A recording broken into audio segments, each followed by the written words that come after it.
राम जय जय राम। भगवान विष्णु के अवतार श्री राम का नाम कौन नहीं जानता है। रामायण महाकाव्य के रचयिता महर्षि वाल्मीकि ने अपने ग्रंथ में लिखा है कि भगवान श्री राम में वैदिक सनातन धर्म की आत्मा कहे जाने वाले सभी गुण विद्यमान है। भगवान राम को पुरुषों में सबसे उत्तम पुरुष अर्थात मर्यादा पुरुषोत्तम भी कहा जाता है।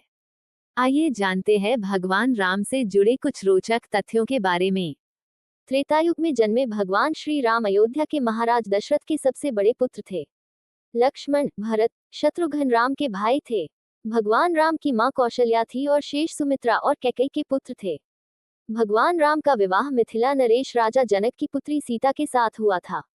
लक्ष्मण की पत्नी उर्मिला, शत्रुघ्न की पत्नी श्रुतकीर्ति और भरत की पत्नी मांडवी थी।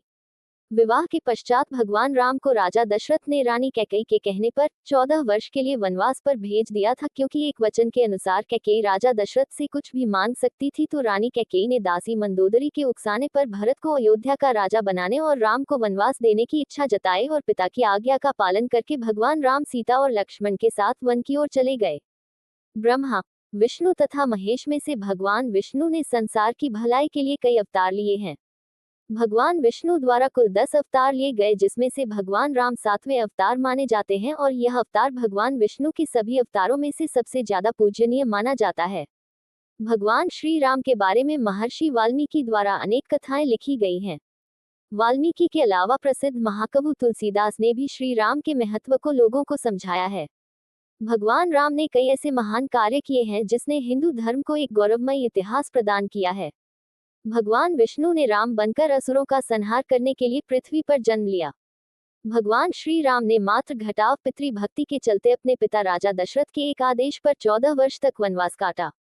नैतिकता, वीरता, कर्तव्य परायणता के जो उदाहरण भगवान राम ने प्रस्तुत किए वह बाद में मानव जीवन के लिए मार्गदर्शक बन गए। भगवान राम अपनी प्रजा को हर तरह से सुखी रखना चाहते थे। उनकी धारणा थी कि जिस राजा के शासन में प्रजा दुखी रहती है वह राजा नरक भोगी होता है। महाकवि तुलसीदास जी ने रामचरितमानस में राम राज्य की विशद चर्चा की है। माना जाता है कि अयोध्या में 11,000 वर्षों तक भगवान राम का दिव्य शासन रहा।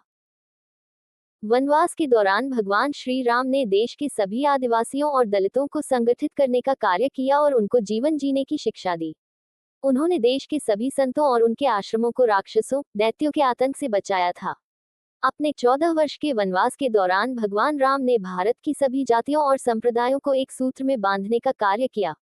चित्रकूट में रहकर भी उन्होंने धर्म और कर्म की शिक्षा दीक्षा ली। भगवान राम ने भारत भर में भ्रमण कर भारतीय आदिवासी, जनजाति, पहाड़ी और समुद्री लोगों के बीच सत्य, प्रेम, मर्यादा और सेवा का संदेश फैलाया और यही कारण था कि राम का जब रावण से युद्ध हुआ तो सभी तरह की अनार्य जातियों ने राम का साथ दिया। भगवान श्री राम कहते हैं कि पृथ्वी लोक एक ऐसा लोक है जहां जो भी आता है उसे एक दिन वापस लौटना ही होता है। ठीक इसी तरह श्री राम भी अपना मानवीय रूप त्याग कर अपने वास्तविक स्वरूप विष्णु का रूप धारण कर बैकुंठ धाम की ओर चले गए।